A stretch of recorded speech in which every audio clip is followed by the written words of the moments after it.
I didn't mention it in my cold open, but I'm going to mention it now, and that's Caitlin Clark herself of the WNBA. Let's get to the WNBA and this sensational rookie from the Indiana Fever who continues to be box office. 1.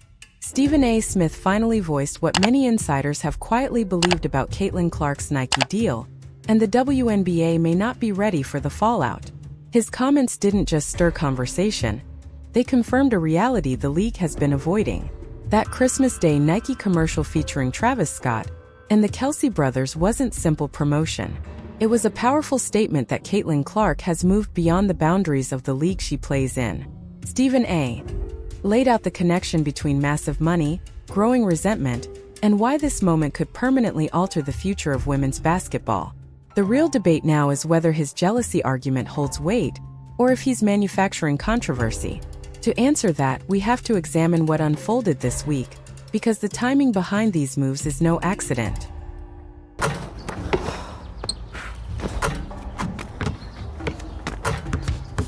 Hey, Caitlin! Can you make it from there?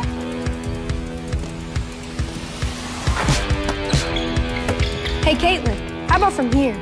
Come on, guys. Yeah, she can't make it from there. No chance. Caitlin, conmigo, let.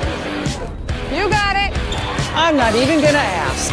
Hey, Caitlin, from here might be impressive. Am I right? Whatever, Che. From right here. From there!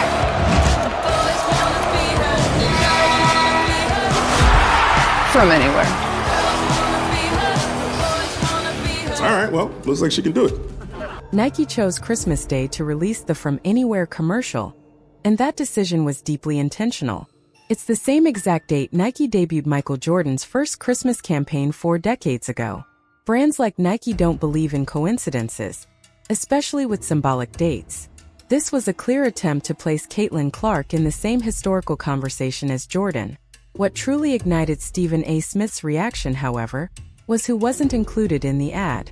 There were no WNBA stars, no trailblazers like Cheryl Swoops or Diana Taurasi. Instead, Nike surrounded Caitlin with cultural heavyweights such as Travis Scott, Jason Kelsey, and Travis Kelsey. The message was unmistakable.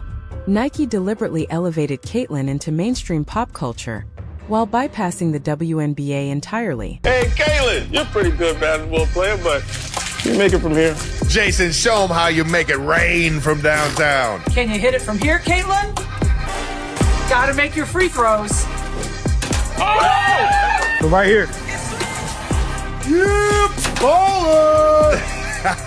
Bet you can't do that, Caitlin.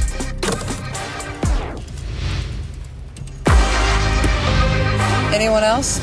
Stephen A. Smith argued that this move was calculated and intentional. In his view, Nike was signaling that Caitlin Clark no longer needs approval or validation from the WNBA. She has become a standalone global brand. That shift, he warned, threatens to fracture the league at its weakest points.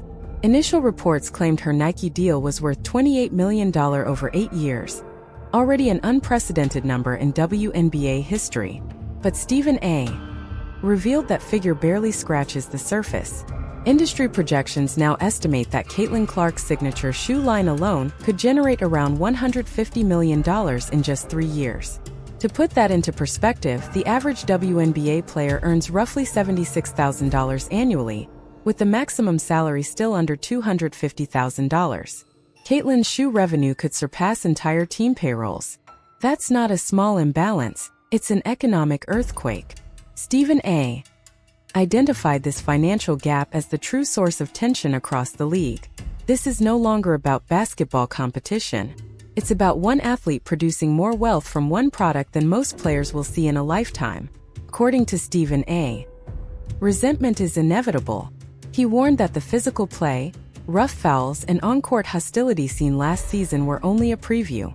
Now that Caitlin is the face of Nike basketball across men's and women's sports, the pressure and hostility are bound to intensify. Nike's aggressive approach explains everything. They're not driven by sentiment, they're driven by data. They analyze TV ratings, jersey sales, sold-out arenas, and national buzz.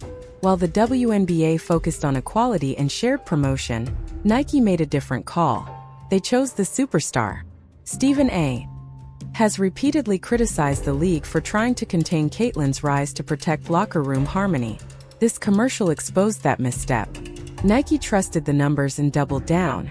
The contrast between Nike's vision and the WNBA's approach is striking. Nike markets Caitlin Clark as a global icon, while the league treats her like a rookie who needs to earn her place. Stephen A. Smith argued that this proves the WNBA has lost control of its own narrative. When an artist like Travis Scott appears in your ad, you've moved beyond league approval. You've entered cultural phenomenon territory. Stephen A. connected this moment to past controversies, from the Kennedy Carter incident to the Angel Reese rivalry narrative and the baffling Olympic team omission. He believes all of these moments stem from the same root cause: jealousy and an effort to humble Caitlin Clark. The Olympic snub now looks especially foolish.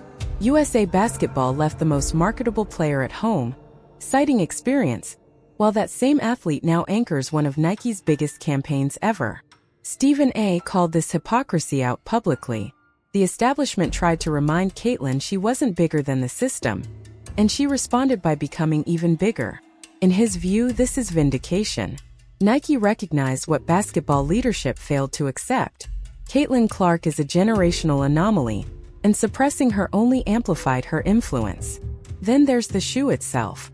The Caitlin Clark signature sneaker is set to release in spring 2026, and anticipation is already at a fever pitch.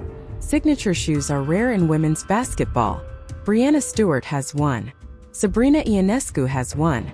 But Caitlin's rollout is operating on a completely different scale. Analysts aren't comparing it to typical WNBA launches. They're comparing it to the original Air Jordan release. Nike has already introduced the interlocking CC logo, signaling something deeper. Just like the Jumpman represents Jordan independently of any team, Nike wants Caitlin's brand to stand alone. That separation further widens the gap between her and the league. Stephen A. warned this gives her leverage the WNBA can't ignore. Future TV deals are no longer just league negotiations, they're Caitlin Clark negotiations. Stephen A. also addressed the uncomfortable racial dynamics involved. He's openly discussed how race influences perception.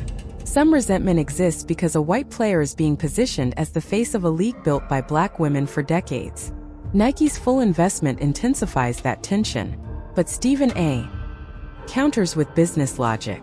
Caitlin sells tickets, boosts ratings, and brings revenue that benefits everyone. Charter flights, higher salaries, and better conditions follow success. Focusing on resentment instead of opportunity, he said, is self-destructive. Nike's long-term strategy reveals how carefully this rollout was planned.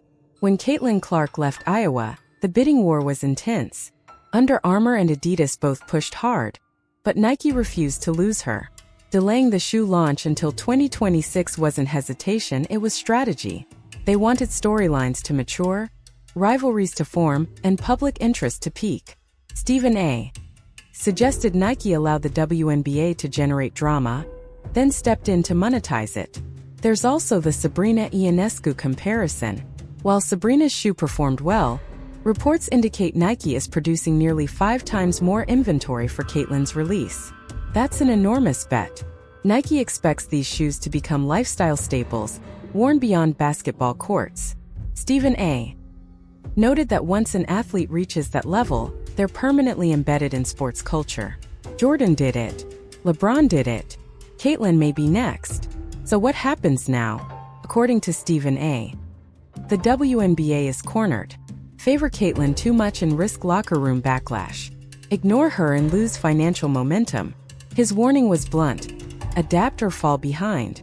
Networks aren't investing in the WNBA brand as much as they're investing in Caitlin Clark.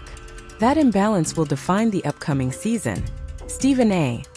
compared it to early Michael Jordan's NBA era or Tiger Woods' impact on golf. Institutions always resist anomalies, but anomalies eventually win. Nike has clearly chosen its side. Stephen A. also believes this deal could protect Caitlin on the court. With hundreds of millions at stake, the league can't afford to let its most valuable asset be damaged. Tighter officiating and greater protection may follow, which could further fuel resentment. The inclusion of the Kelsey brothers reinforces Nike's message that Caitlin belongs on the biggest stage in American sports.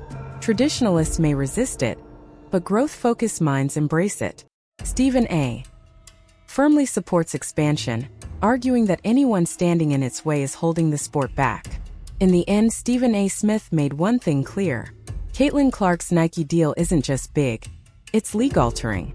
The projected revenue, the crossover appeal, and the bypassing of WNBA validation all point to one reality. Caitlin Clark has outgrown the league faster than anyone anticipated, and the consequences are only just beginning.